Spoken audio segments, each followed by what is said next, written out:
Hello, everyone, and welcome to episode 130 of Dial the Gate. My name is David Reed. Mark Savela, Stargate SG-1, Atlantis and Universe visual effects supervisor, is joining us in this episode. He and I go way back, and I'm looking forward to having him on because he is a wealth of knowledge, and the man is keeping busy, so he'll tell us about some of the projects that he's working on right now. Before we get into the thick of it, if you like Stargate, and you want to see more content like this on YouTube, it would mean a great deal to me if you click that like button. It makes a difference with YouTube's algorithm and will help the show continue to grow its audience.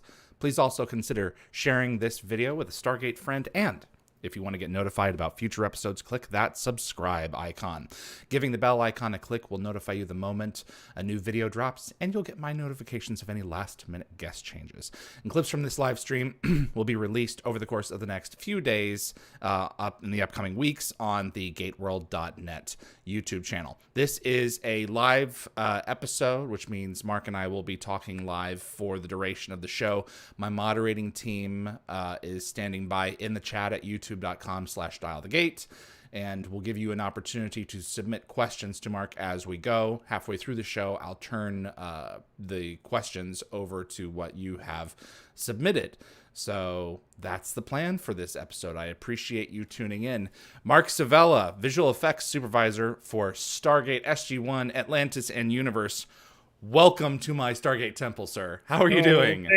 I'm doing very well. Thank you so much for having me. I am here. Delighted to have you join us. And I want to thank you and also curse you at the same time for inviting me, because it was I did research for this because I didn't, I wanted to be true to it. But it's a lot to unload when you look back at like 8 years of your life in total. And so many things happened, so many people, and it was a lot, but it's so much nostalgia to look back at what happened in 8 years. But it was a journey. That's absolutely for sure. And it is daunting to approach it. But Mark, how do you eat an elephant? It's true. So how long's a piece of string? When did you know this was the kind of thing that you wanted to spend the rest of your life doing? Making extraordinary stuff out of ordinary stuff. Very early on, but originally I wanted to get into audio. I wanted to be an audio engineer.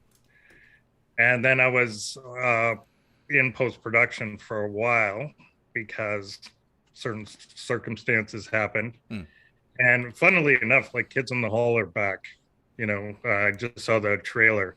And I worked on like season 4 and 5 of Kids in the Hall, and they're saying like 27 years later, and I'm going, oh my God, that's 27 years later. And when you're in this industry, you always think, well, I'll wait till it runs out, and then I'll find a real career. And then after a certain number of years, you go, I guess this is my career. But after post-production, I went to Galactica Visual Effects, and that's where I started in visual effects. And it was pretty soon after that I was working on the pilot of SG-1. Wow. Like Children of the Gods. I didn't know you were all the way back at the beginning. Oh, totally. I was back at the start, and I remember we were shooting models, and John and Ted Ray and Bob Habros, all kind of co-supervised Children of the Gods. And I came out here because everybody was racing to get the Puddle look. And there was Rainmaker, there was us, and, it was something that wasn't perfectly perfected yet. And there were a bazillion shots in Children of the Gods, right? When they all come through. And I think there's 3 different vendors, if I'm not mistaken, for the pilot. Yeah, I think at least. I think Northwest Imaging at that point, and there was a lot. But originally, I had a producer in Toronto, and I was bringing back a transport rig because we had shot at motion control before we used CG for the transport rings. We had one from the movie, and I was bringing it back in a giant box into Vancouver, and it was the first time I was ever at Bridge Studios. which was pretty awesome. And I think, a pilot, the way it doesn't work, it's not like a pilot on a network series, really, where you shoot the pilot, you wait, you test it out. This was the pilot straight to series, Straight really. to series order. So I think they were shooting Cold Lazarus at the time, because I remember being in the hospital room with that motion control shot. Okay. And we were already working on other episodes like Emancipation and episodes like that. And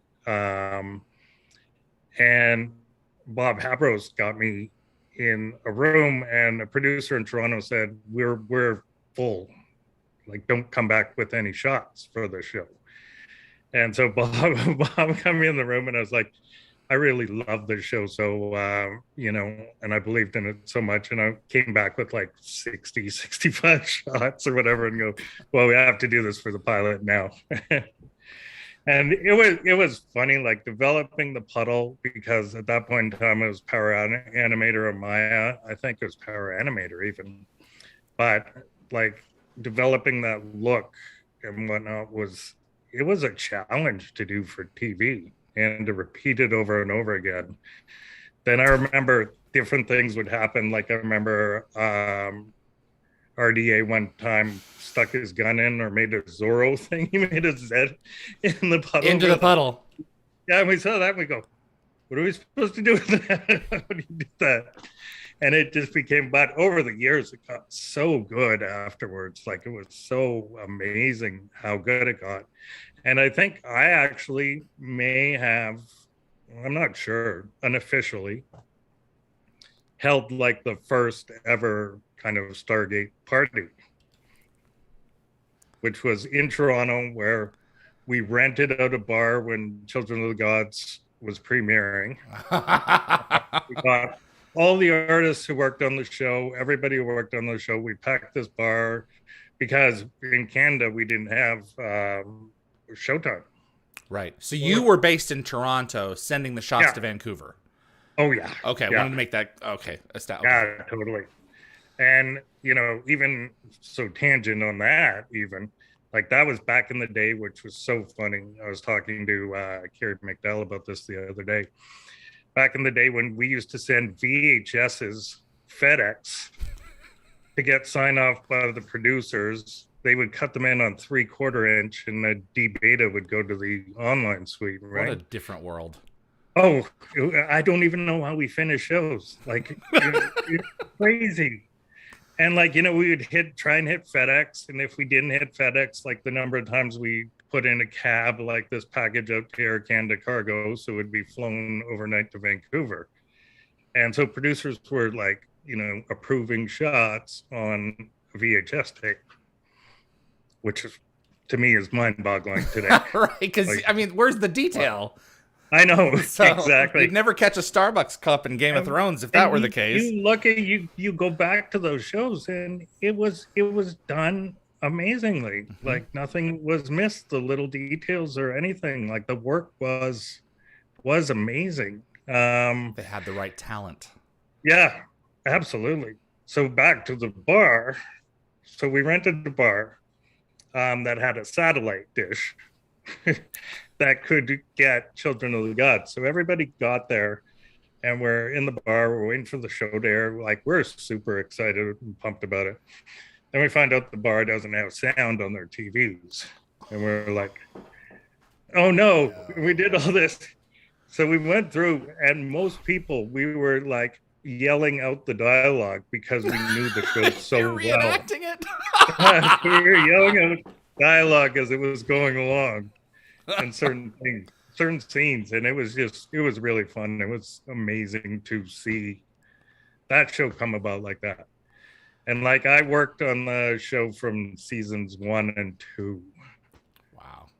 And then took a 6 or 7 year break. Right. Did other things. Yeah.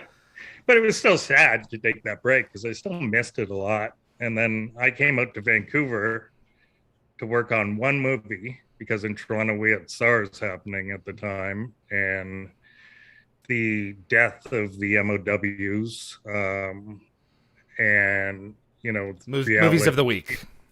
Yeah, and reality TV was just becoming A super thing. popular.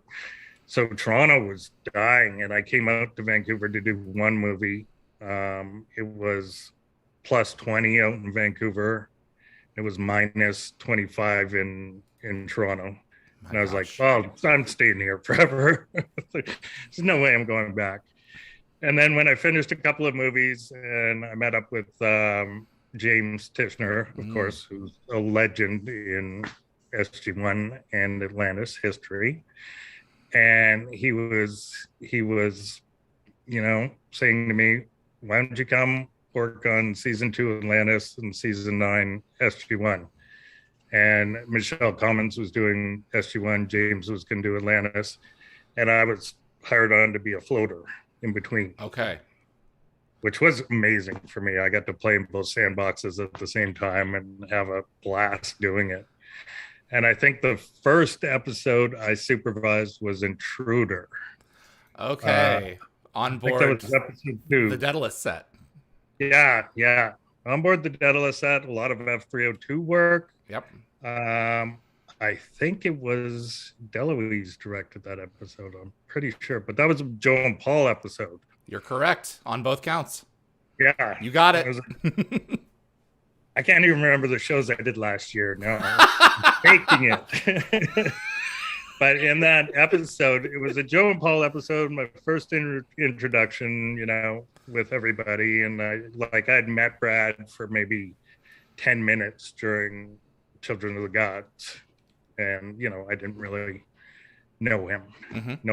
And so I was inserted in, and they're like, you're welcome, your family. Like, as soon as, if you're good with James and Michelle, come on in and you're part of the gang, right? And I remember going and doing that dogfight sequence with the F302s, and I was showing it to a couple of people, and I was going to show it to Joe and Paul and Brad, and they're like, you really going to show this to them? I'm like, yeah, well, it's pretty cool. Like, it was kind of, and it was like, well, we don't do zooms in space. And there's like a couple of repos and whatnot. They go, well, it's nice working with you. more static. Yeah. Well, it's like, it was a very... Okay, yeah, but in terms of this. Yeah.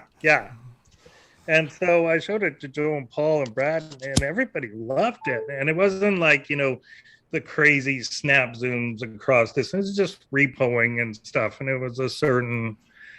bringing a little bit of my style to it, and people seem to like it. So I kept pushing it forward, moving it more and more, as much as I could. Because I think I did Ties That Bind after, which was an SG-1 episode, and I think Will directed that one. And I designed the shot where you come under the... Pardon me? You're correct. Go ahead. Okay. I designed the shot where you come underneath the cargo ship and come up and reveal our gang driving it. And it was like this crazy shot. And everybody's like, who the hell is this guy? What's he doing? But it worked really well. It was really cool. And Atlantis, we had, I always like to match kind of certainly the camera style of the show. And so then as Atlantis went on, and then Universe, we got to do more and more of that, because the look was evolving on television, and YouTube was becoming a thing. So people were accustomed to seeing these more jerky movements. It wasn't so jarring anymore. Like when Cloverfield came out, it made, half the audience sick. Totally. Or Blair Witch. Witch. Yes. But Cloverfield was designed for the big screen, Yeah. I've actually never seen Blair Witch Project.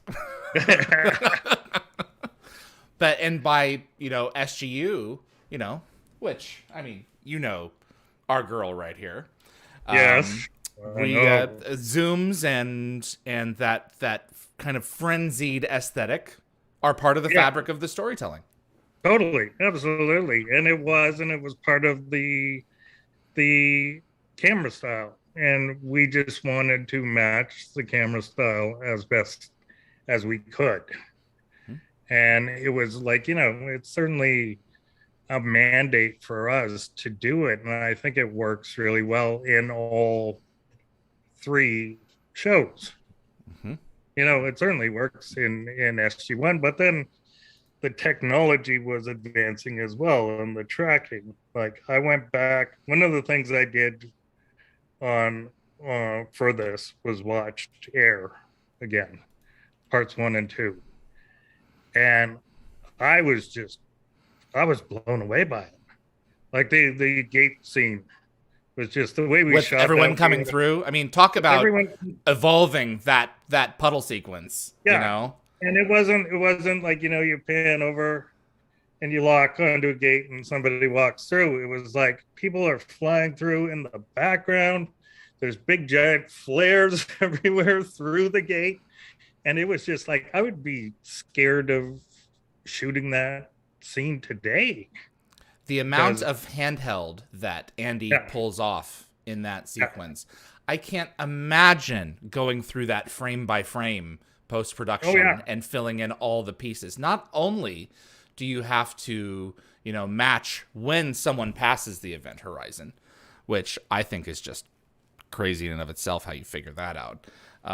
But you've got the camera moving and you've got people in the foreground at the same time. Totally. And it was the light source through the gate.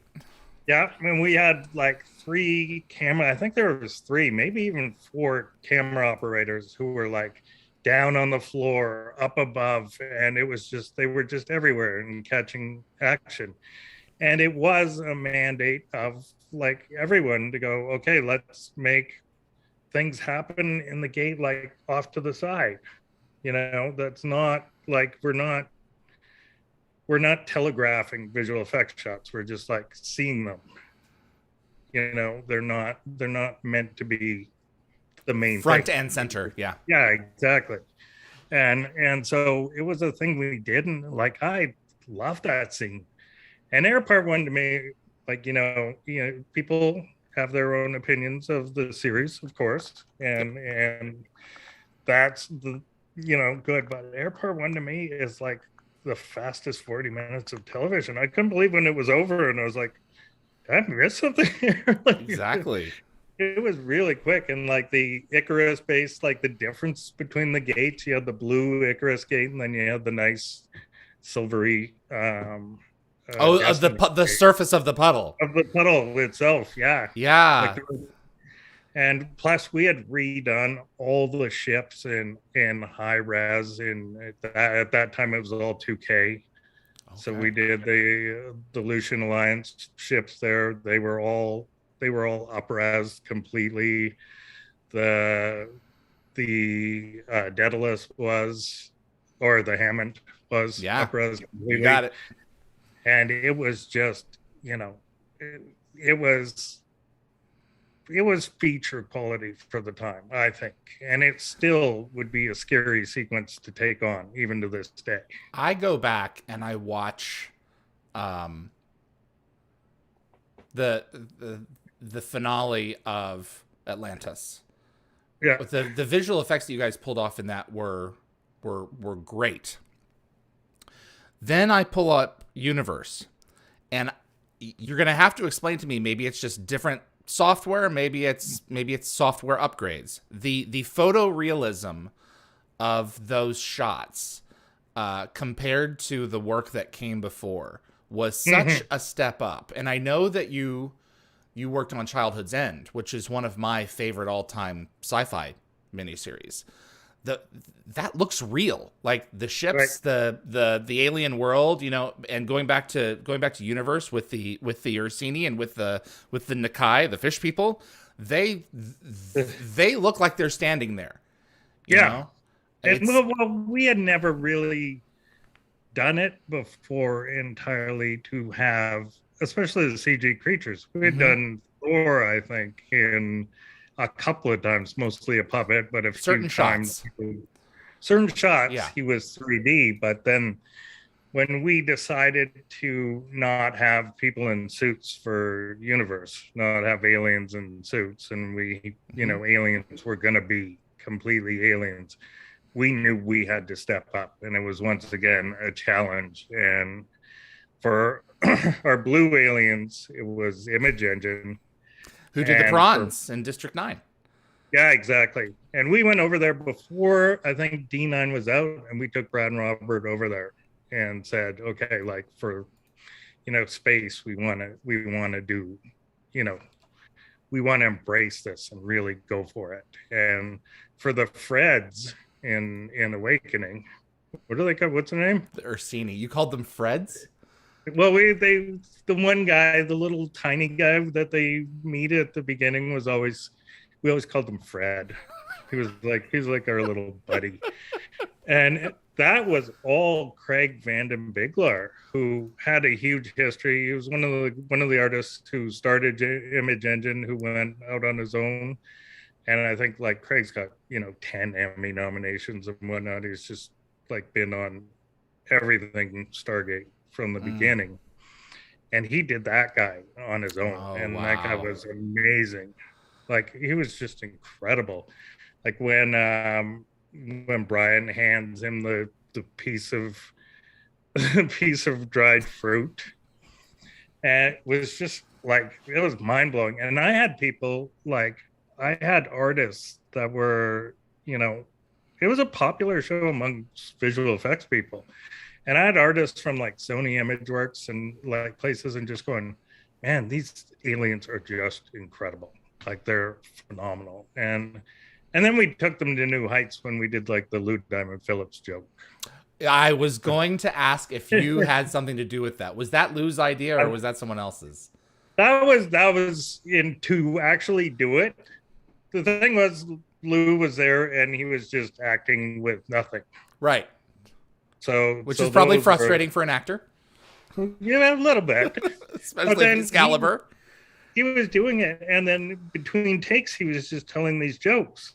And then I think it was between mid-season and whatnot, and I went up to Brad and Robert, and I go, I'm going to put in like one of our aliens for this, for LDP telling this joke. And they go for it. And then Jen got involved, to like our post producer, and so she mixed it and everything, and we made it sound like there were people in the back and it was an actual take and everything else.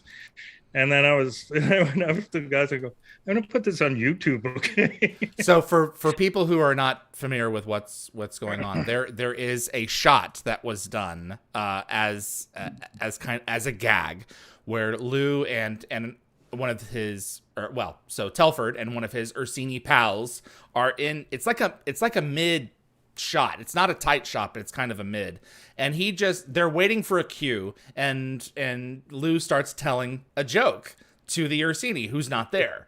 And if someone in the chat can find on YouTube the scene so that everybody can see it, it's a great little beat because it's sound is in there. He makes noise. It's one of those moments where we watched ILM do Star Wars gags for years, and finally Stargate was getting one.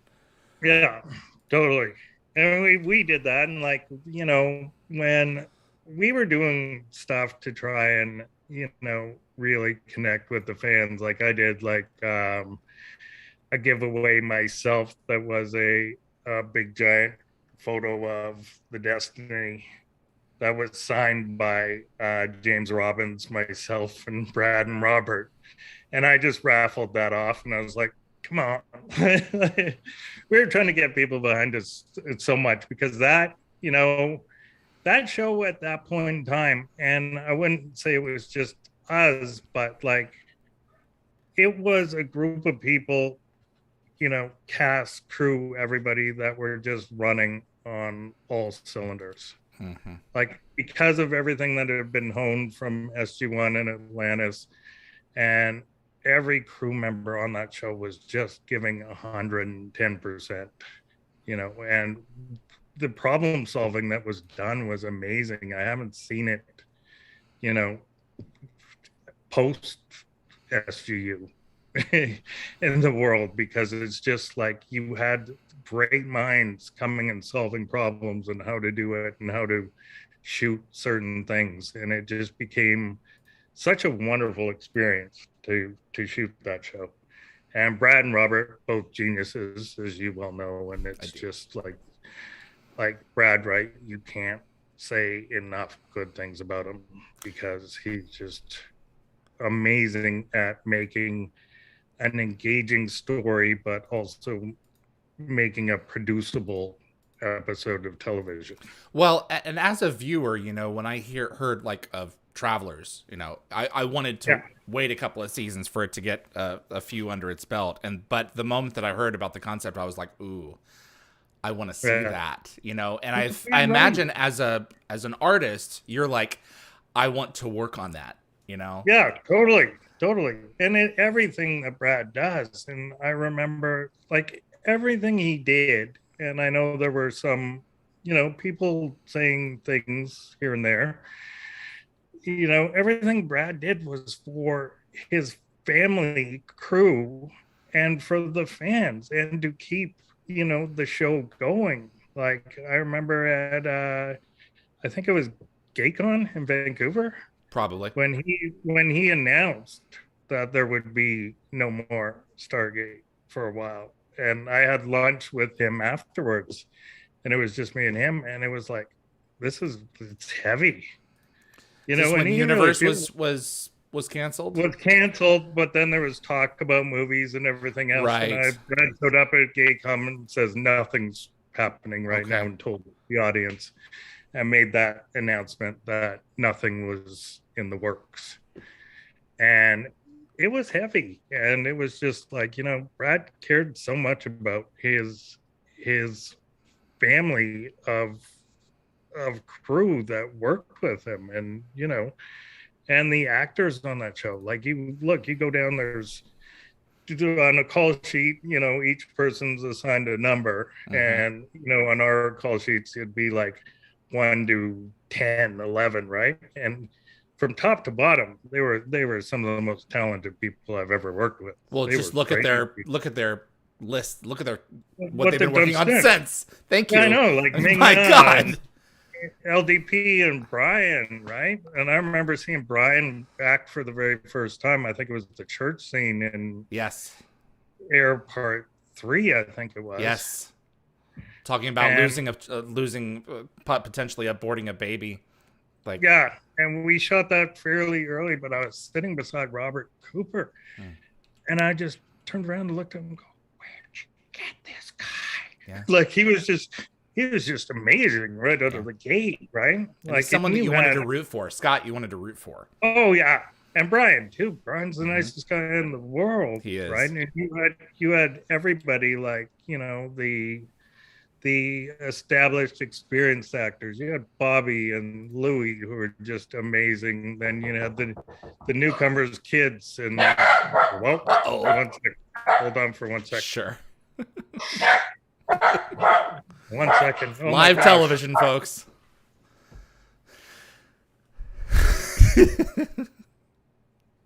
I'm sorry, my house is like a mini zoo, and this will happen if unexpected people come by, which I didn't expect anybody.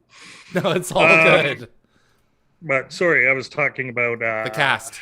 They're stellar. The cast, yeah. To like everybody, to the people who weren't supposed to necessarily be highlighted, like Jen Spence and Patrick Gilmore and Calamus, right? Who are just stunning. You watch those first couple of episodes, and they just stand out, and they just started being written for more and more because they were that good, right? Well, their dynamic is working. It's those three scientists coming together. They're almost like a sideshow in the main show in many respects. Exactly. Totally. And they can hold their own for sure. And that was like the best, thing to watch. You get to go to work every day, and you get to watch these people work. And you're just going, oh my goodness, this is such an amazing thing and an amazing job that I have. The one thing I always regret I always wanted to get Bobby to throw a pint glass over the observation deck. Why is this? Because of train spotting. Oh, I haven't seen it in years. Yeah. When he does it off of the balcony. Okay. At the start of it. And I always wanted him to do it just for me. I wanted to film it too, which would have been really funny. Yeah. Oh, goodness.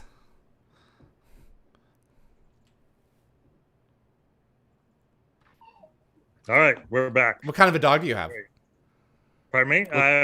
We have 2 dachshunds, a schnauzer, 2 house hippos. Oh my gosh, you do have a menagerie. And 2 bearded dragons behind. Oh, jeez. We do have a mini zoo here, so wow, stuff goes crazy at any point in time. And I apologize. No, you're all right. What did it take to pull off some of those shots in Atlantis? Like I remember in the Shrine when the valley got flooded and the team had to climb on top of the Stargate. And some of those shots, I think you just pulled off with a fish tank, did you not? I mean, wasn't it something as simple as that? Was actually live. That was like Jim Menard, our DP. His like specialty. I don't think we did. I think we did a couple of wides, and the rest lived. Wow. For physically real in camera, which was amazing to us. Like, you know, like I said, on that show, on all 3, SG-1 and Atlantis and SGU, were just people who were really good at their jobs. And people who stayed because it was so much fun to work with everybody. And that was the big giant thing for all of us, I think. You know, we were family. Like, you look at, I think it's in one of the books somewhere about how many children were born during the run of the show. Right. Like, my son was born during, I think it was between season 2 and 3 of Atlantis. And, you know, it was like everything that happened kind of revolved around the show somehow, you know? Well, I mean, how many series do you have where everyone, you know, gets together for barbecues on their days off? Oh, totally. You know, totally. And that's not really a thing, you know. But it was on Stargate. Yeah, and the last season of SCU, like Louis would have these pizza parties and whatnot, and it was like everybody would go, and it was just so much fun. Where you got to hang with people that you work with, and you weren't sick of them, which happened on a lot of shows. And I remember, I think it was the first time we met was personally. I think we met at Comic-Con, didn't we? I don't think we had met before. I'm trying to remember, Mark, because there's been so much. You're right that so much that this show has done for so many fans, you know, in terms of set visits and connecting with people in conventions. It's hard to tell. It's hard to tell. What you guys did was always so true and honest. Like, I always loved the interviews that I did with you guys and Sharon Gosling and Steve Ramo. And then you could get the big press days where people would ask the question, so how many computers does it take to do a season of Atlantis? And you go, what? Like with you guys, we talk about the story, we talk about the episodes, and then you get the big press days where you get a lot of people who wouldn't really know what they were talking about sometimes. Well, it's the difference between someone who is doing a 9 to 5 to get the stuff that they have to get to put it in the can and ship a piece of content, and those who love the content that you're making and seek you out. So, and with you guys, it was always like Shannon Gurney and myself would always be like Shannon Gurney, my producer, who, you know, I could have never done anything without her. We would always, like, the weekend after the episodes aired, I think especially Atlantis, we'd always go and read the reviews on Gate World. You know, see what you guys most of them were good. Most of them. No, totally. But you guys were always honest, and it was like the best thing, right? We were always, oh, it's out. Let's see what they said. For a typical episode of Stargate, if you wouldn't mind taking me through your process and how you would divide that work up, like from getting the script to execution to post-production. Can you give me an insight into what a typical episode would look like from beginning to end, from how you would make a meal of it coming down the assembly line? Yeah, it all depends on where you are in the season. Okay, so can we... You're in the middle of the season, per se. You know, you get the script and you break it down where all the effects are, which another thing, Brad and Robert, Joe and Paul, everybody, their scripts are just amazingly clear. So you know what is happening and what is supposed to happen. So nothing's kept vague, like deliberately. No, okay. No, or like, you know, they write because they know their stuff. They know what they're writing for. And then, you know, you break that down. There's, you know, a concept meeting with all the heads of departments. Then there's a visual effects meeting, which usually involves the production designer, the director of the episode, and whoever is producing that episode. And there's like tech surveys where you go on and walk all the sets with the director.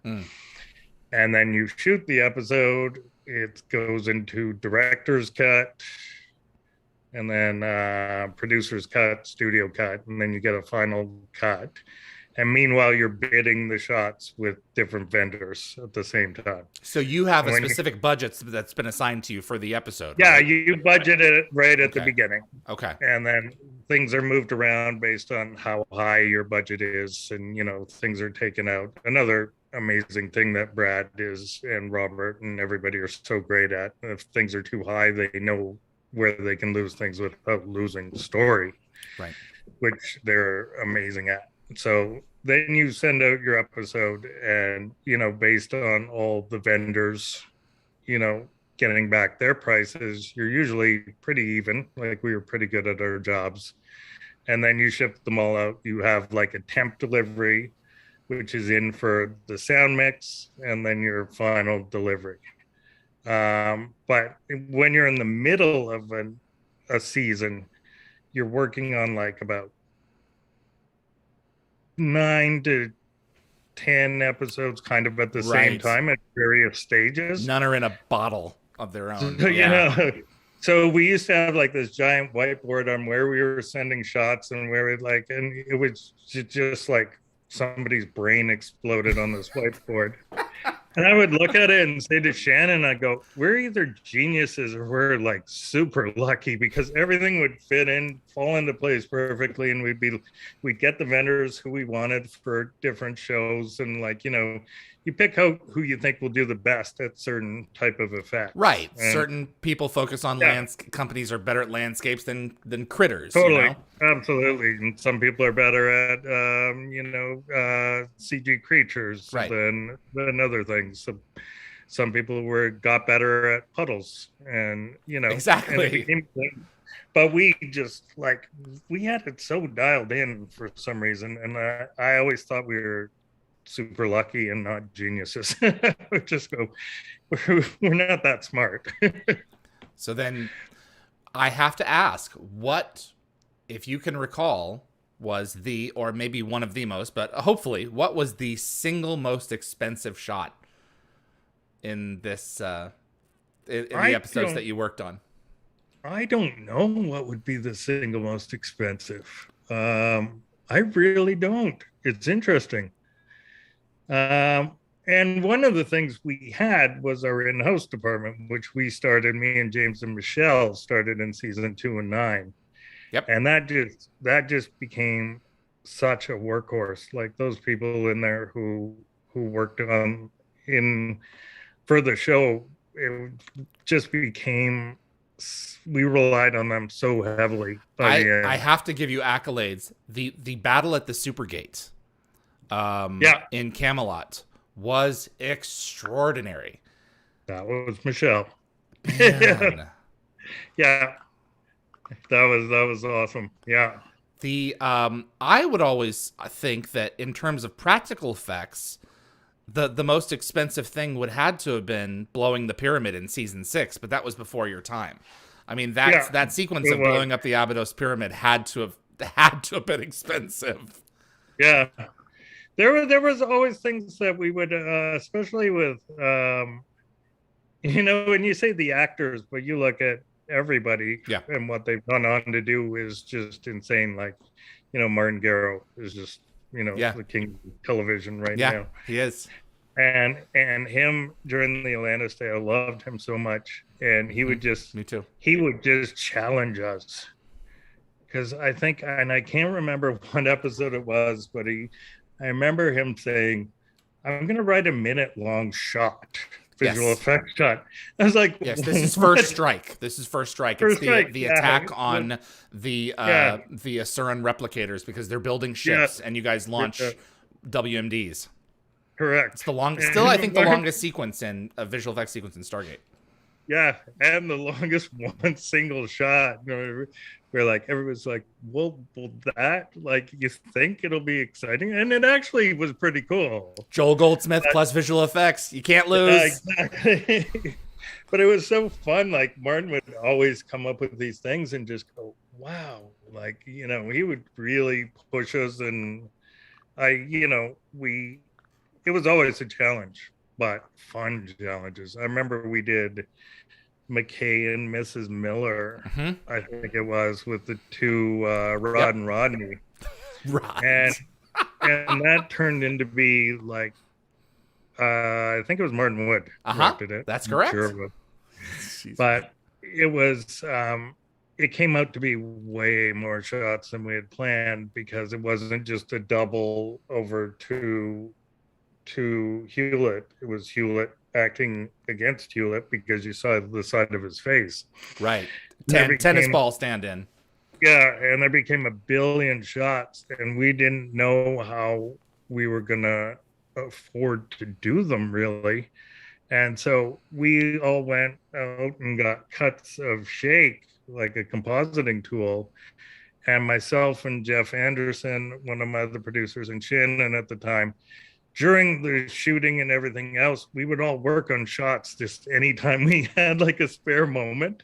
And we actually did like most of the twinning in that episode between the three of us. So that didn't even go out to any vendors. We were just like going, we got to do this for Martin. So right.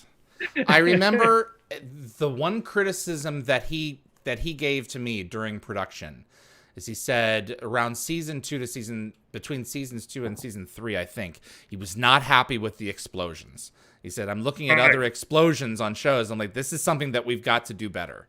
You know? And out of the entire franchise that I ever worked on, that was the one comment.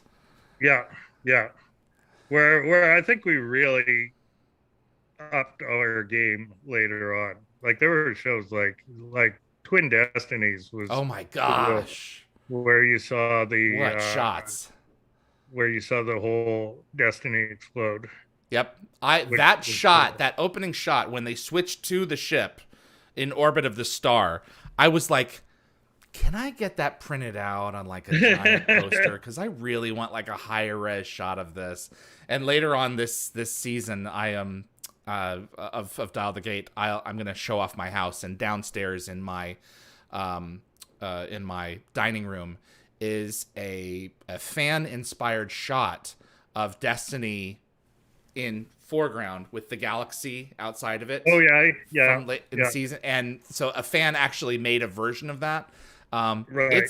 It's one of the greatest, ships in all of science fiction. Certainly my favorite from all the work that you guys did. Not because it was the last, but I think because it was a culmination of at that point 15 seasons of effort that inspired it.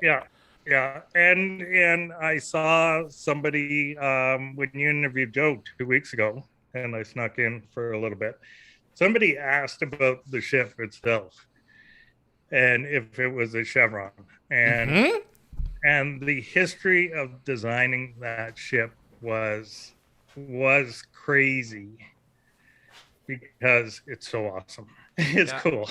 Absolutely a Chevron inspired. And then you guys just, You guys took it from there. As much as Atlantis is a snowflake. But exactly. But So. at the beginning, it started off, and it started early, and James Robbins was coming up with designs, and it was like a circular ship sometimes. Oh. And, James was creating these beautiful ships that were just gorgeous, but it didn't really feel it. The pressure was really on because we wanted to create an iconic ship. And we were all sweating it out. We were like, when is this going to hit? When is this going to hit? And it is honestly like a Hollywood story of a napkin thing. And I forget if Brad actually drew it in the room, and he came in the next day and he goes, I've got it. And I think he pulled out the napkin, and he had this chevron from a bird's eye view, and he said, that's our ship. And everybody went, that's it. Yeah. It just hit right away. And he had to, it was this big. On the I hope he saved it. But I don't know. I wish I had that, because it was so awesome. It was just one of those, eureka moments where it was just, oh my God, that's the ship. That's it. We've got it. And Brad just pulled a napkin. Here it is, guys. Absolutely. The aesthetic of that design was just so cool, and what James Robbins did with the set was absolutely amazing. That thing was so cool. As a fan of Jules Verne, I'm like, it's pulled right out of those books. You just love to be in that set because it was so creepy, so cool. The lighting was so amazing, where the lighting was built into the set. The hallways were great. It was just an amazing playground to be in. And the one thing, as we were talking about camera style and stuff, the one thing I've never seen in my life, and people will be really surprised, and I've told this to people before, is I've never seen an episode of Battlestar. You have not?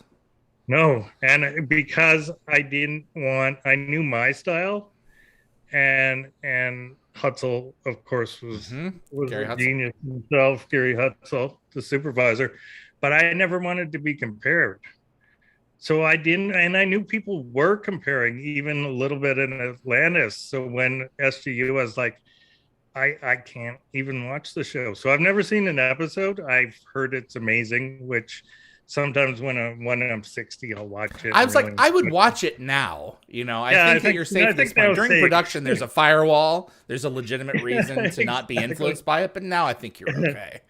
But it's classic science fiction as much as universe. I totally did not want people to compare us at the time. And I was like, I can't be compared here, so I'm not going to watch it, so people can never accuse me. There you go. Yeah, they can't. I legitimately can't. Yeah, no, totally. And it's one thing in Vancouver. Vancouver, has become such a hotbed of visual effects, right? Everywhere in the world is, but honestly, it's not enough praise is handed to, I think, the people who started it all, like John Gadecki, Bob Habros, James Tishner, Michelle Commons, everybody, we were making high-end TV up here, and to a lesser extent myself, and Hutzel did most of his work, or a lot of it, up here as well for Battlestar. So it was done in Vancouver. I don't think Vancouver would have become such a hotbed if not for those people, because everybody they're creating high level, feature quality every week. Yeah, science fiction shows here, and so there's got to be a talent pool there, and people really hone their craft here. And I really think, it's those people who, really, really laid the groundwork for everything that came after. Absolutely. And, I give them props all the time. Well, I remember going up to Vancouver in, 2000 for like the earlier gate cons. Yeah. And by 2000, I think 18 was the last time I came up, the city had just exploded, in comparison. And the industry people are all over the place up there now. They're just everywhere. And that's because of the infrastructure, largely that you guys built to make it happen. And the crews as well. Like, it was everybody making a really, really good TV show. And the weird thing about Stargate, it always had like a show without a country type feel, where we weren't really considered American because we were shot up here and everything, but we weren't really considered Canadian because we were like MGM and it's a hybrid. So it was a hybrid, but we weren't owned by anybody, and we were always like the show that could, like, for the awards and everything else, like I said, James has, I think, 8 Emmy noms, John has whatever, and like, John has 2 or 3, I think, at least. Yeah. I think he's got, Michelle has a bunch, and everybody, like, it was a show that we were making that we were saying, like, you can't ignore us. We're up here, and we're going to keep making this, and we're going to keep sticking it down your throat. Like, I think we had 3 Emmy noms for Universe in 2 seasons. I think we were nominated for Air and Space in the first season and Drift in the second. Right. And we were like, we're going to keep doing this. Keep shoving it down your throats. Well, it's working, it's great content. I've got some fan questions for you here, Mark. Ah, cool. Some you may be able to answer more than others. If you're like, this is someone else, then let me know and I'll have them come on. You mean my family? No, come on. Hello, family. Hello, all my friends in Kirkland Lake. Jeez, that's funny. Teresa MC, Mark, can you speak at all to the process of aging a victim during a Wraith feeding process? Your side of that? Aging a victim. Yeah, there were different ways that we would do it. We would do it by prosthetics and shoot the first half, and then shoot the second half where the husk is more so. And then we would do kind of a morph from one to the other. And that's how we used to do it, like technology. I think we do it different now, but that's how we did it back then. Okay. It was always fun to have people Wraith feed on people. Awesome. Were there any specific digital challenges with the Wraith? No, except one time. I think it was Todd, maybe. I think, was it Todd? It might have been, but sometimes their contacts would really infect their eyes. Oh so no! We would end up have 150 eye shots where either they couldn't wear their contacts or we'd be painting out their bloody eyes. Oh gosh! In post-production? Yeah. Wow. I talked with Bruce Woloshyn once about. I said, all the money has to be on the screen, right? He says, well, not necessarily like the way that you think. He said some of the more complicated things are rig removal, where you have cables and shots and you have to digitally erase them. He said that's hard, and if you do it right, no one ever knows that you touched it. No, I remember one of a really expensive episode. Again, Martin Gero was Trio.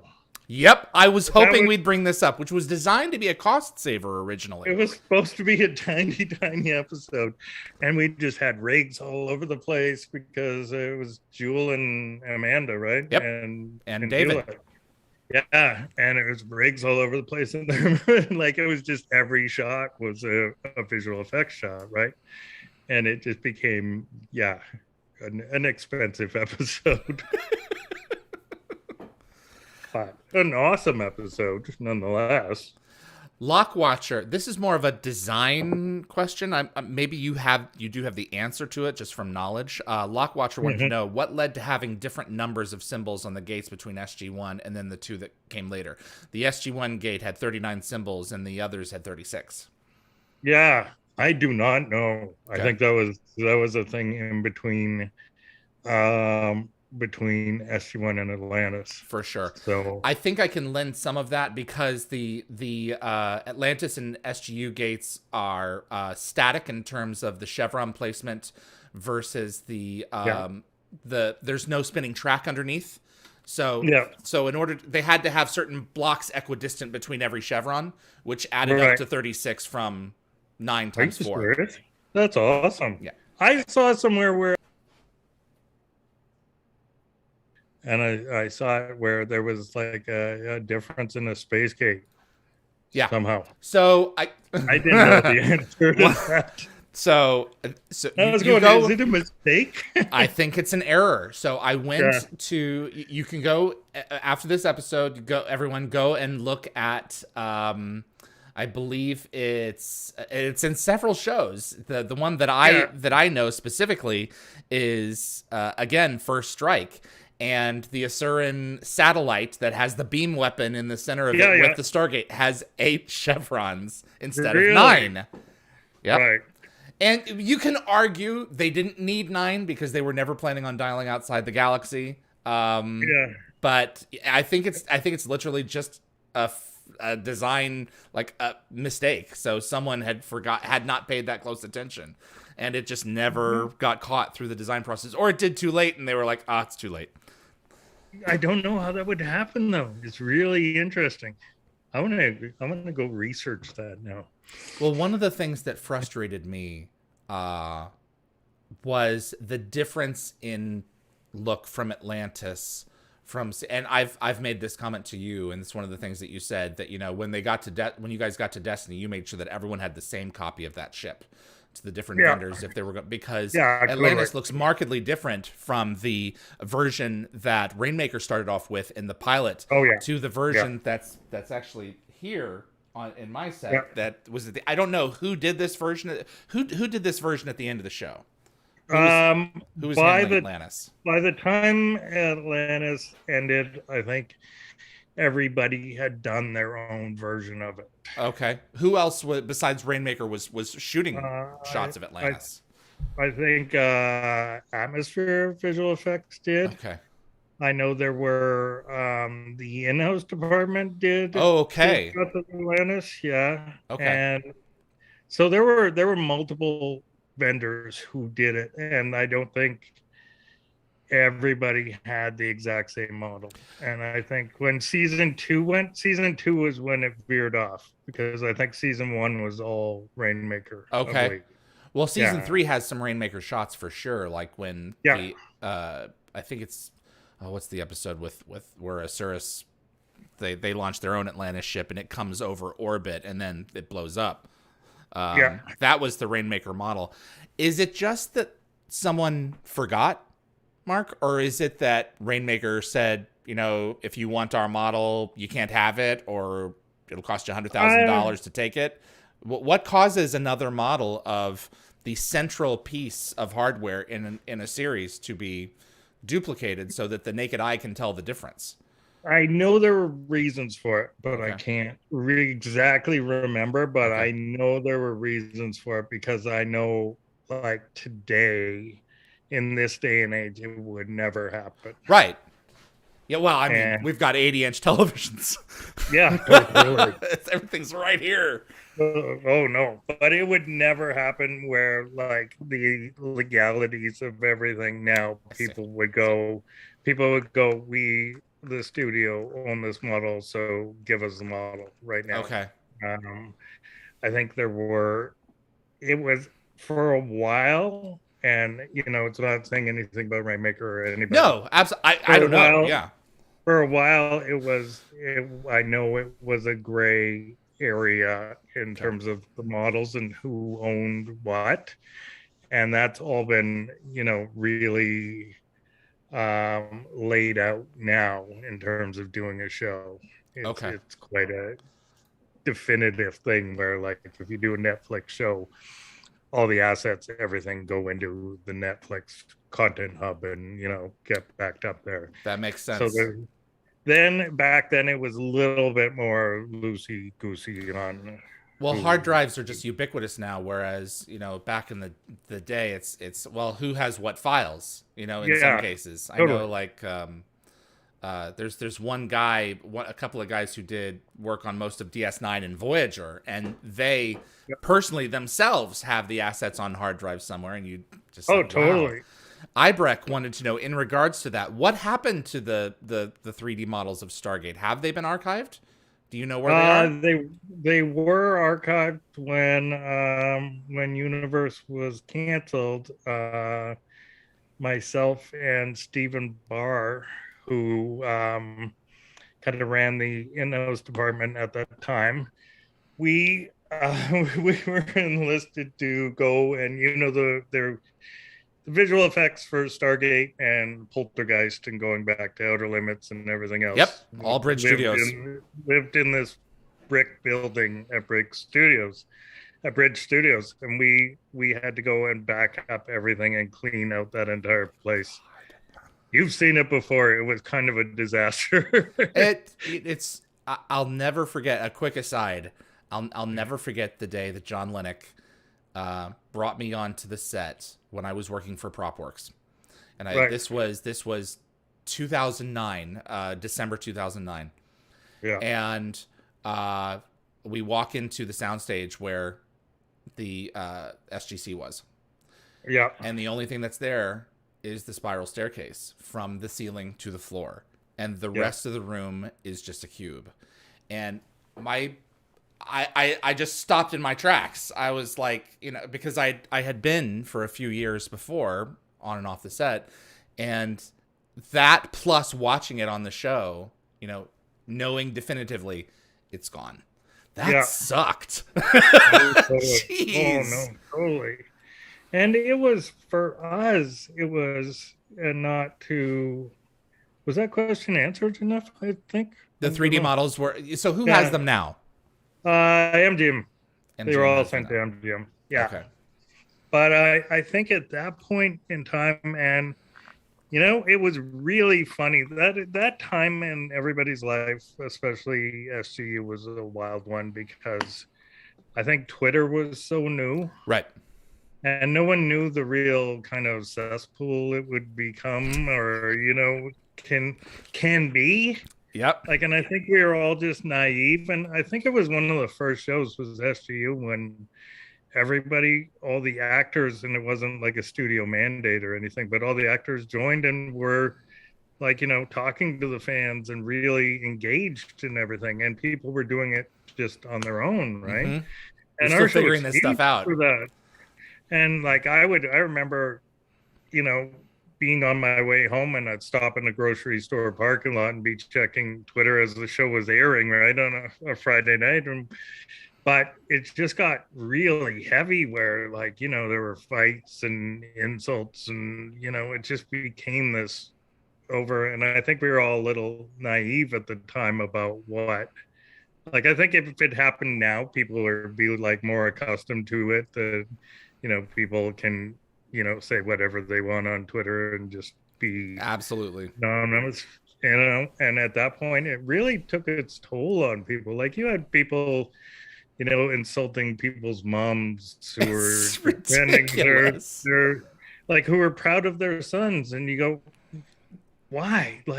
Why did any of that happen, right? People it just have polarizing opinions, and at that time, a lot of the fan base, particularly when SGU started, felt like Atlantis was ripped away from them unfairly because the precedent had been set for two shows to overlap, and it didn't happen for whatever reason. And so there were some people who were pissed, and they weren't going to let it go. No, totally. And frankly, some certain actors fueled it as well, threw gasoline on the fire. Yeah. So let's be honest. It was a weird time, and especially with Twitter. And I remember when we were canceled in season 2.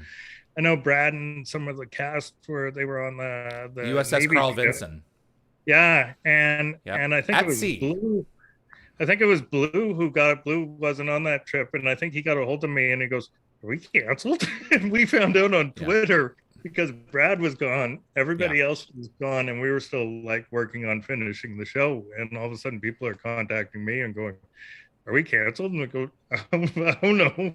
I haven't talked to Brad. I guess so. Yep. Like it's on Twitter here." Yeah, there was a lot of stuff that happened all at the MGM. There was no one at MGM to take the Sci-Fi's call. You know, I mean, I've heard all kinds of stories, but it was just so weird for us. And we were like, you know, everybody got around, like, you know, the visual effects department and all my crew, and we're just like, let's finish this. We still had months to go, right? Yeah. The back 10 had not aired for season 2. And we still had were they good work to do. And we were like, let's make this the best. Let's go out with such a friggin' bang. It's not even funny, right? Because, and it still nobody would talk to us. I think it was like a week or at least half a week before we had heard from anybody, right? And we just still kept on going. Yeah, you just have to keep your head down and in the work, because otherwise, what are you going to do? There's nothing you can do, you know, except do your job. And it was like one of the first stories where I heard of, like, a show gets canceled, and everybody finds out on Twitter. Weird. Yeah, this is not normally how things are supposed to go, but that's, you know, how information is now. So Gate World would find out some things, I think, back in the day before certain members of production did. I don't know how that was possible, but depending on the velocity of information, very weird. Yeah, it was a strange time, and I think, like, everything, if it moved in time, it would have been better. Like, if it moved more to the present day. Mm-hmm. Like, maybe people may still have been mad, but I think people would have taken it a little bit better, or would have known what the climate is like out there. In, like, I used to always tell people, you shouldn't engage with people, right? Like, who are, just start something. I know. You know? Yeah. Make something positive. You know? Yeah. As I put it, make good ripples. Yes. There you go. That's awesome. Priest Bishop wanted to know, Mark, was there ever, or will there ever be, a correct ship size comparison chart put out? I don't know. I hope so. I've always looked at it and gone, wow, this is crazy. Yeah. There's some fan-made ones. Which are pretty good, I think. Yeah. Like, I've seen a really good one, but I don't think, you know, unless a new show happens and everybody gets it all together, then there will be one. I think everybody should fight for one, for sure. I would love to put it on my wall, if nothing else. Yeah, so. Exactly. I'd like to, too. The Akos wanted to know, so for Atlantis, they didn't build a physical location gate. They just did it digital, which it's one of my frustrations about Atlantis, because it's so iconic. You know, you always want to have it, like, in the background of shots, because it's a star as much as the cast are. What was that a deliberate reason why Universe had a location gate built? I think so, because it made sense to do it. Like, I love the SG-1 episodes that I did where we had the location gate. And it's always back in the background, just waiting. And I didn't like the ones in Atlantis where we didn't have the gate. Yeah. And it made so much sense, and it brings such production value to it, right? At least you guys built, like, the section of it eventually. Yeah. So that was done. I had a fun time selling that one and plugging that into the wall and having it light up at PropWorks. That was cool. That was so cool. But even, like, to see it there, I remember we did, it was funny. It was where Scott and Chloe come out of the gate and meet the young people. Yes, so that is a Common Descent. Common Descent, and thank you one of very the much. Best episodes of the show, and along with Epilogue, Carl Binder extravaganza. They're so good. Damn, that Carl Binder.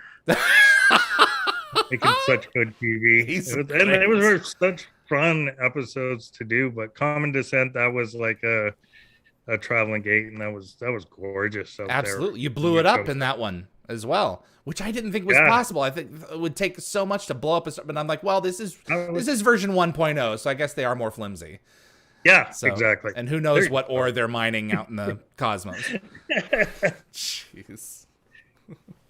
But yeah, Epilogue's such a beautiful episode. And like, again, you look at people, and that was, I think it was Bill Terazakis, who's since passed away, who did all the special effects makeup on that episode. Oh, that wasn't Tishner? I mean, excuse me, not Tishner. Todd Masters? Todd Masters? No, I think it was Bill. No, okay. Yeah. I think it was Bill Terazakis. And Ming's transformation is amazing. Oh, God, yeah. It was just amazing, that episode, and so much fun to do. Especially Calamus, who was just crusty old man. It's a font. It was Carl Binder, writing for himself. Yeah, move on, you crazy kids. Oh, God. Can you settle a debate for me? I can try. How many? Probably make it worse. I think you can. How many universe gates were built? Some say there's 3. My understanding was there was the one on set and then the traveling one. Yeah. I think there was only 2. Yeah, I can't see why there was a 3rd one ever built. That would be my understanding. The one on set was just so impressive. To see it go off with the special effects, the steam, everything else, that thing just motoring up and turning was, God, it was amazing. And anytime we shot in that gate room, there was usually like 50 to 75 people in there, because you had to get everybody in there, because it was like a giant announcement or whatever, and it would just be a packed room. It was crazy, like Twin Destinies, when everybody was going over and they were having like a town hall in that room. It was just wild. That's right, when they were all deciding what the game plan was going to be. Yeah. And the batteries and everything and that stuff. Yeah, watching it spin was just such a marvel, and that you had a Palm Pilot that tied it to all of the right sequences of symbols was just insane. It was crazy, and it was just it was something to marvel at, and you could just feel it in the room, right? It started going under the floor. You just knew it was happening. Like, that set, because it wasn't like other spaceship, sets where you can walk in or there's a wild wall somewhere. That was so self-contained that you felt like you were on an actual ship. Like you were walking around and there's just hallways everywhere, and and there weren't these little lead-offs everywhere. It felt like the real deal for sure. Yeah. I have a piece of the gate from the set, the SGU gate, in my entryway downstairs in my house. Way. I do, and it was a gift from a friend. I paid for it, obviously, but it was a gift from a friend who had bought 2. I think they kept the travel. They have one of the SG travel pieces, and I have one of the ones from the set. And I want so badly to reconnect the electronics that are still inside of it, but I'm terrified to get an electrician to open it up, because I don't know if they would know what they're doing, because there's a prop on the outside. Well, all the stuff that was built was so genius. Like, I know, from the gate, and like the Kino balls. If you ever see a Kino ball up close, it is amazing. I'm gonna get mine too. I know, it's just incredible to see that thing. It's just wild, and it was such an amazing job that they did on it.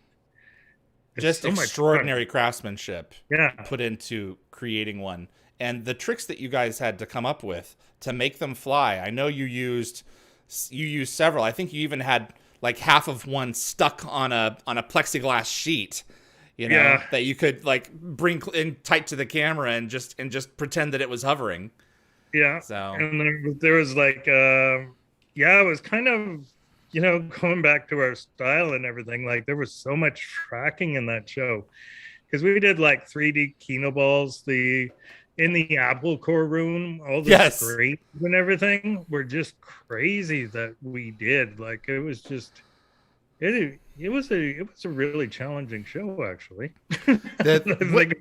Which of those effects proved to be the more time consuming. And would it have to do with the amount of prep or lack thereof that was done during production itself? Like, because you had Kino balls and you had visual displays that would be 3-dimensional that would come up, which would prove to be the more challenging.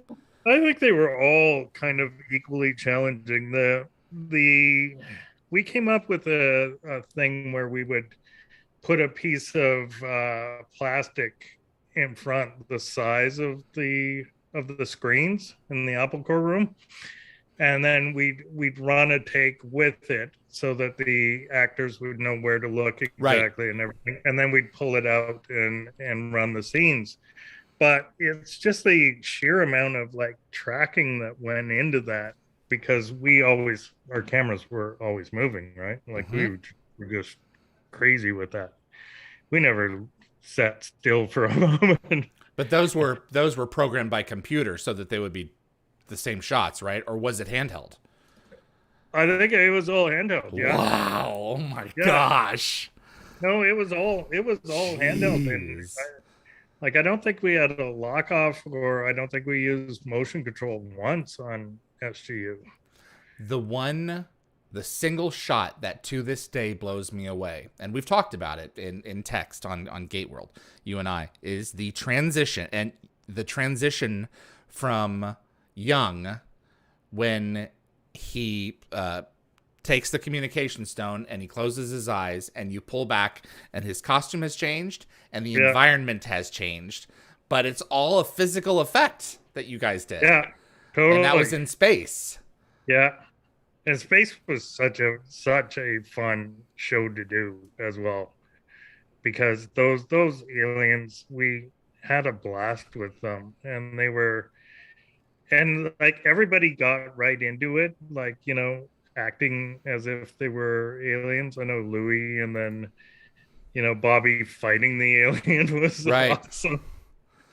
Where we would ran that two ways, once with a stunt person and Bobby jumping on top of them, and then we would do it clean as well without anybody there, so Bobby would be like scrambling with no one in midair.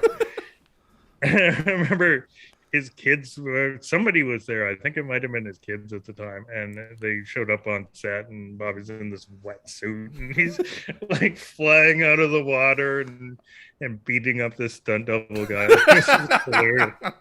It's just, this is what I do for a living. But it just like, and even that thing that they were inside, like how cool was that? The tank. Yeah. The tank stuff was amazing as well, where Elise was in it, and Carlisle was. Yeah. And when it broke and Bobby fell out, was just incredible. Like, it was fun. And like going back and seeing, even Robert, when like I think I was supervisor on Robert's first episode as director. That was Crusade. So I think I did all of his episodes except for the movie. Okay. Because I think it was Crusade, and I remember going, well, he's gonna want Michelle to do this because like he's not gonna trust me to do this. And, why do you say that? Episode. Well, that was my first season, right? Oh, I see. And I was like, he's gonna get Michelle. Like, this is Robert's first time directing, right? And I go, but like, I'm glad that he trusted me, because we did some cool episodes like Satita and Vegas and Time. Like, Robert was amazing director. He sunk his teeth into it for sure. Oh yeah, and he was so good.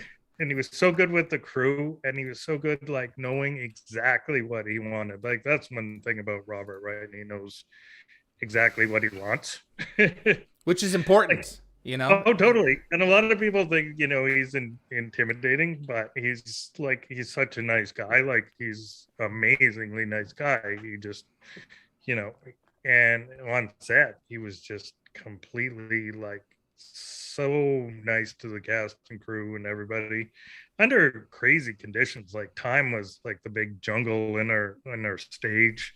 It was raining the whole time inside.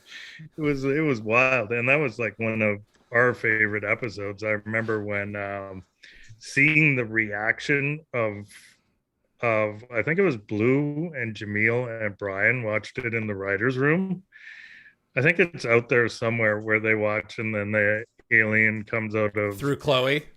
it was Chloe, and then Blue has the line, Eli has the line, "What the f?" And I remember seeing somebody videotape, somebody recorded them watching that for the first time. I've not seen that. Freaked right out. Oh yeah, it's somewhere, but they just freaked right out. Like they were just wow. And it was the thing about those guys too. They were so amazing about that, like Blue and Brian. And when we had our in-house department, which was right across from the main Destiny stage, they would show up all the time up to the brick building, and they would just, and like artists, of ours that usually wouldn't get any exposure, they'd be working on a shot with Brian, and they turned around, he'd be sitting right there. Yeah, he want to see what was going on. Yeah, and Blue was like that too. They were up there a lot, and they were going, "We want to see what you guys are doing. Like this is so cool." And they were so into the show, which, it all became like you work on shows, and I think 1 out of every 5 you really enjoy, and there are some that that last for a season, and it's a shame. But like with Stargate, it kept going, and it was just like a joy every single season of every one of the franchises. Absolutely. Lock Watcher wanted to know, was there any time that you would reuse assets from one project to another to save time or to enhance things? I know for like a lot of props were reused, like in Window of Opportunity they had the things with the stones, not like the communication stones, but the square panels that were then used later on in the show. Did you find yourself reusing any assets? I don't think so. Okay. I think we always wanted to create something new, and like it was always expensive to do, but I can't really remember us retrofitting much or changing existing things much. I think we always wanted to like be brand new. Okay. And like even in a practical standpoint, like even the suits that became the suits that were used on SGU for like the ice cave stuff. Yeah, right. Yeah, the Asgard suits in Atlantis were repurposed. Yeah. And the mask was changed, the helmet. Yeah. And those like, those were crazy things for sure to shoot. And I don't think they were popular by any actor. Ever wear those things. I wouldn't think so. But they looked awesome. And like, when Brian and Louis were there, like, geez, that's some good acting right there. In that episode. It was just cool. But I can't remember why we would retrofit something. I don't think we ever did. I always think we wanted, like, I remember the Traveler ships. We wanted to be brand new. Those were fun episodes. I think that is kind of an interesting thing, like you said about Atlantis. The Hive ship changed too, right? Yeah, they got more aggressive as the show evolved, especially on the. But the look of them changed as well, and I think like the darts changed. There a lot of that stuff changed and evolved as we went on, and I kind of wish that a certain amount would have stayed more the same, kind of like Atlantis. Oh, I see what you're saying. The ship I don't like the most, if you ever want to hear this, is our the SGU shuttle. I don't like it. You didn't care for it? No. Like design? I didn't like it. I didn't like it. I didn't like how it looked. It was never like, it wasn't part of the original design of Destiny. We knew there were going to be shuttles on there, and then when it came to the design of it, I didn't really Just weren't crazy about it. No, yeah, and it became functional and it matched the inside, so that was fun. But I wasn't crazy about the look of it. No, yeah. Okay. I think it was the only ship I didn't really like. Yeah, I was never crazy about the design for Prometheus, but I mean, they were definitely saying, for that one, function over form. That's what James Robbins said. That was his. Yeah. That was his mandate. So when you get kind of an office building in space, I mean, that's. And I don't think the shuttle on Universe, I don't think that was a James Robbins design. Really? Okay. I think it would have been better if it was a James Robbins design. I did not know that. Okay. Yeah, I think it was designed separately. Jamer person wanted to know, is there something that you recall that was anything that was done in visual effects that most people come away with thinking that it was done practically? Like you really managed to trick the eye into thinking that something was real when it wasn't? I hope so. Like never. I hope I can do that once in a while. Yeah, like in Trio, where like Jewel and Amanda and David don't have that good a balance. They needed wires. Oh, I see. They needed wires to walk across those beams. No, I think like, yeah, that's what I'm always trying to do. Like, I love invisible effects more. And it's weird because in the sci-fi genre, it's less important, which is why I actually always move around every once in a while. Like I go from like sci-fi to doing more other projects where I can do more invisible effects to doing other stuff where it's more fantasy. So I kind of like do this wheel of projects that I do. Oh, so you keep it fresh for yourself.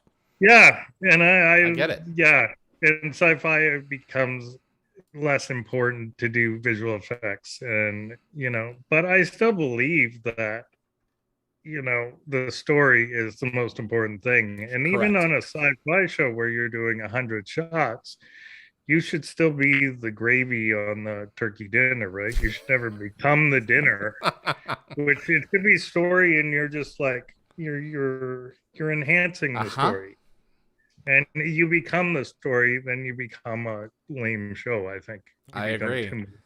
Yeah, George Lucas always said people show up for the show for the visuals. I'm like, I don't agree, George. No, I show up for the characters. Yeah. Totally. It's the characters that people fall in love with. It's not, you can have a mediocre story and then put in amazing shots, and it's not a good show. Right. It looks great, but it doesn't mean it has any substance. And you can have an amazing story and amazing characters and have mediocre effects, and that show will still succeed more than the other one. Tina Nierheinen, I probably butchered that.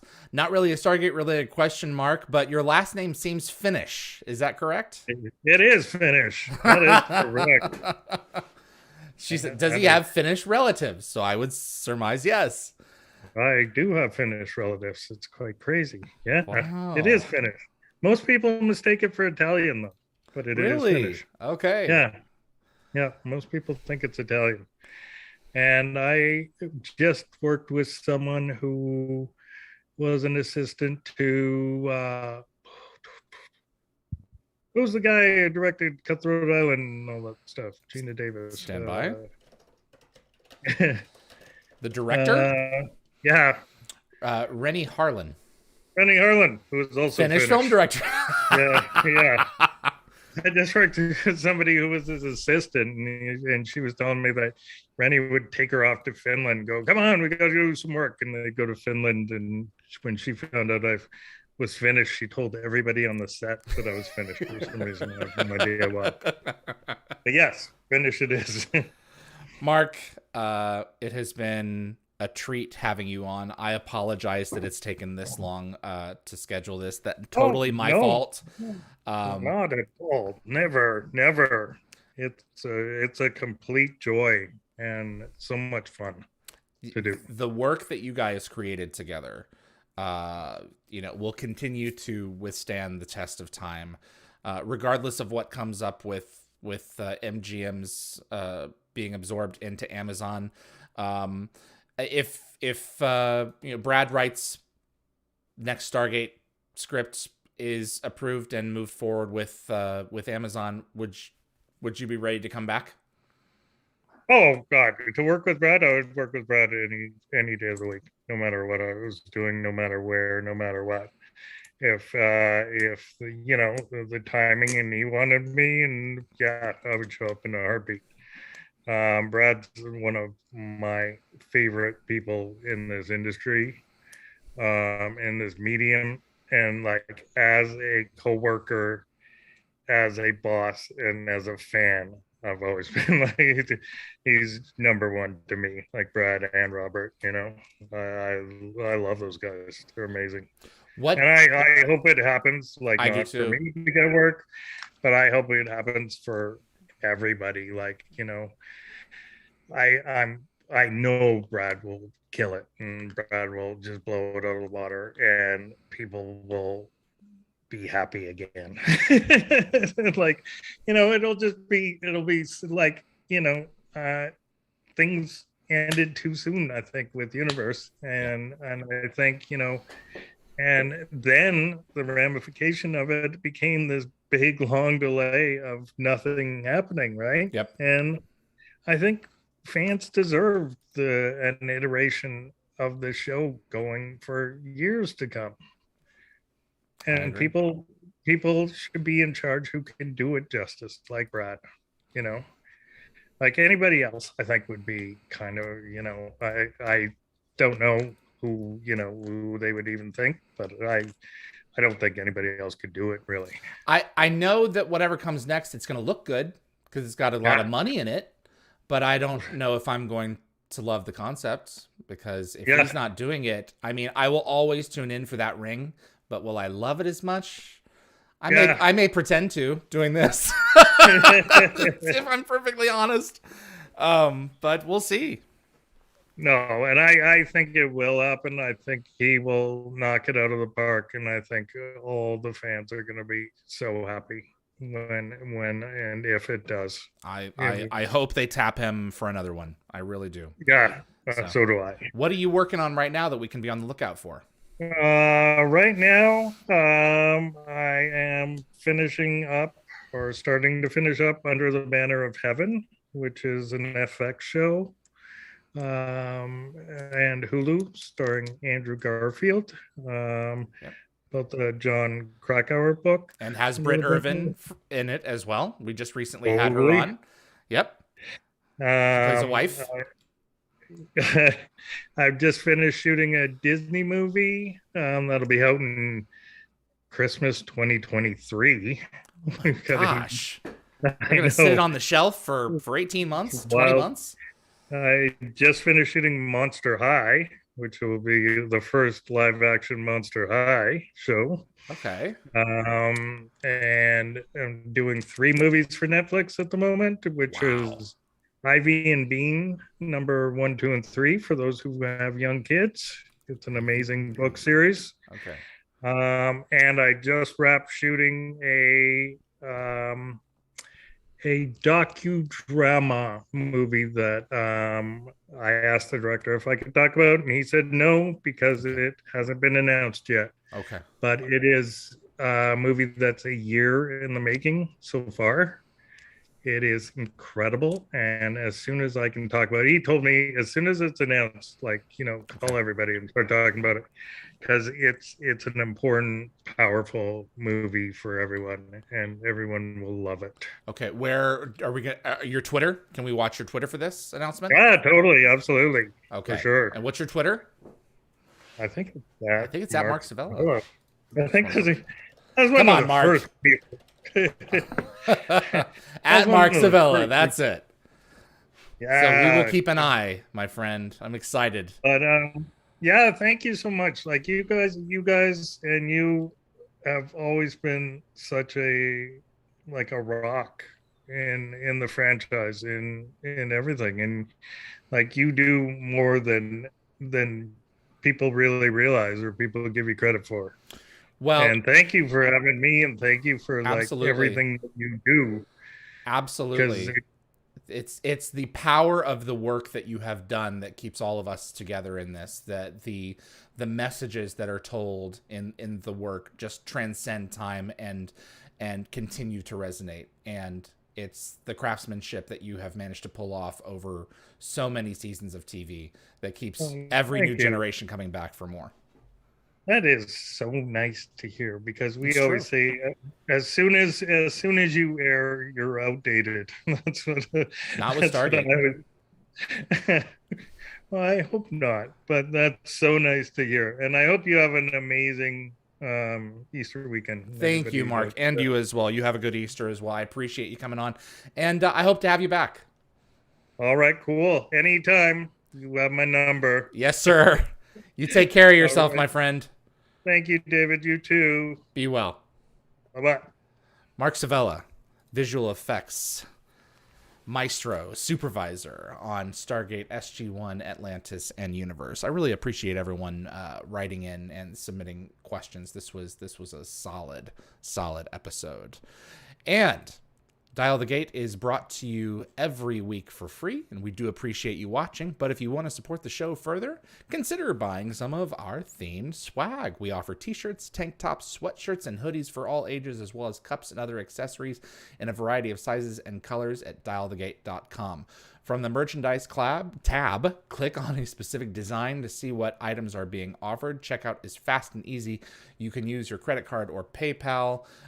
Just visit dialthegate.com/merch. And thank you so much for your support. Future episodes. So I am going to make an announcement. We have a very special episode coming up on May the 14th. I'm so excited about this.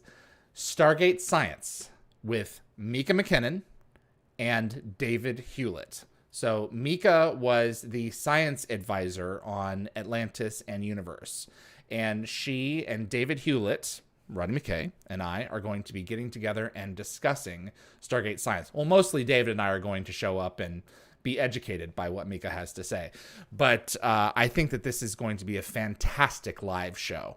And this is going to be at 12 noon, currently scheduled, as this schedule may change, but currently at 12 noon Pacific time on Saturday, May the 14th. And it's going to be a live show, so we're going to invite fans to ask questions. Mika, she joined us for season 1. It was one of the best episodes of Dial of the Gate. Her energy is just infectious, and she loves exploring new ways of thinking about the universe and sharing new pieces of scientific information that become available. And she makes other people love it as well. So me, David Hewlett, and Mika McKinnon will be discussing Stargate Science at 12 noon Pacific time on May the 14th in a very special live episode. So stay tuned for that, for more announcements to come. We appreciate you tuning in. I appreciate my team who helped make this episode possible, make every episode possible. Linda, Gate Gabber, Fury, my producer, as well as my moderating team, Summer, Tracy, Keith, Jeremy, Reese, and Anthony. You guys make the show what it is. A big thanks to Frederick Marcoux at Concepts Web. He's our web developer on Dial the Gate. And also a big thanks to Jeremy, our webmaster, who keeps the site up to date as well. We are available in podcast format. So if you enjoy listening to these episodes. You can also tune in to your favorite podcast system, iTunes, Google, Spotify.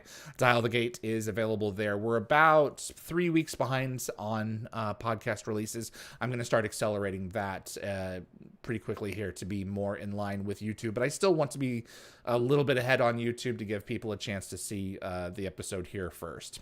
My name is David Reed for Dial the Gate. New episodes will be announced soon. I appreciate you for tuning in, and we'll see you on the other side.